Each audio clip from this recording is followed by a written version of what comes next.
National Guard troops began protecting immigration agents as they made arrests in Los Angeles, an expansion of their duties that had been limited to protecting federal property. But just on Tuesday, the LA Mayor Karen Bass issued a curfew for the city's downtown area following several days of intense protests against ICE raids that saw clashes between demonstrators and law enforcement, widespread vandalism and some looting as well, particularly during the late night and early morning hours. So things in LA yet not restored to normalcy. There are tensions that haven't simmered yet, with the Marines being deployed on Trump's orders. We have a reaction from the US President and the California governor lined up for you. Listen in.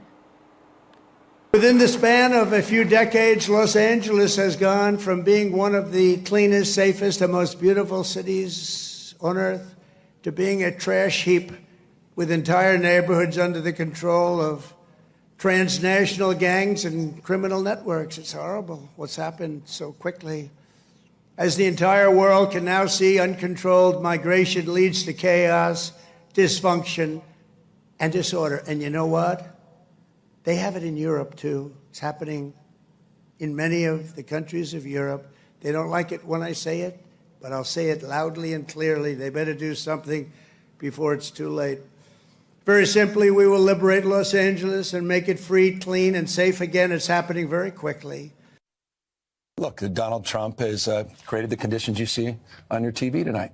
He's exacerbated the conditions. He's, lit the proverbial match. He's putting fuel on this fire ever since he announced he was taking over the National Guard. An illegal act, an immoral act, an unconstitutional act. For an expert's view, joining us on NDTV at the moment, Dr. Richard Benkin. Dr. Benkin, always a pleasure to chat with you. Not just the US president, as we've just heard, but some Republicans, even the US spy chief, Tulsi Gabbard, has now turned the heat up against the protesters in LA, calling them violent criminal mobs. This narrative we're seeing stitched up by Donald Trump, some Republicans. What do you make of what's going on in LA? Well, actually, it's pretty simple. First, I found something very ironic. First, again, thank you for having me on, as always. I found something really interesting.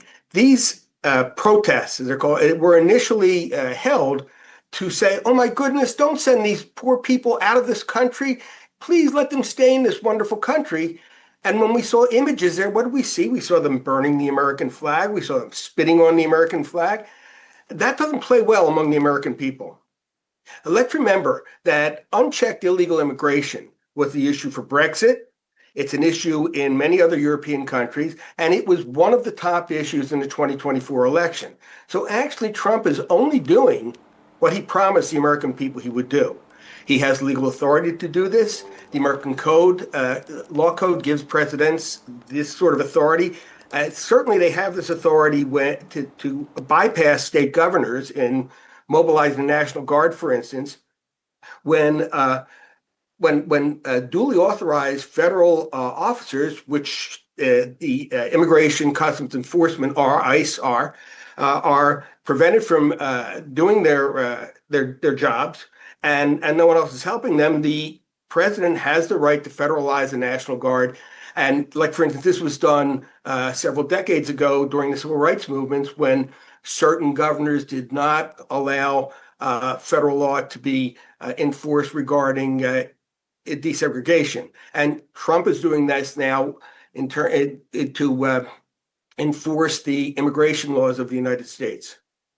Well, what we're seeing currently, some say, yes, Trump is only doing what he promised Americans he would do, and that's why he was elected back, while others argue he's violating basic legal rights. But thank you so much, Dr. Benkin. We will, of course, keep in touch with you for what's happening in LA. Donald Trump has said he wants to see the kinds of ICE enforcement action that have taken place in LA spread to other cities. In fact, New York certainly thinks that it could be next, because protests have spread there as well. Meanwhile, Donald Trump has warned demonstrators planning to protest during the upcoming military parade in Washington that they would face very big force. Speaking from the Oval Office, Trump issued a blunt message. Listen in.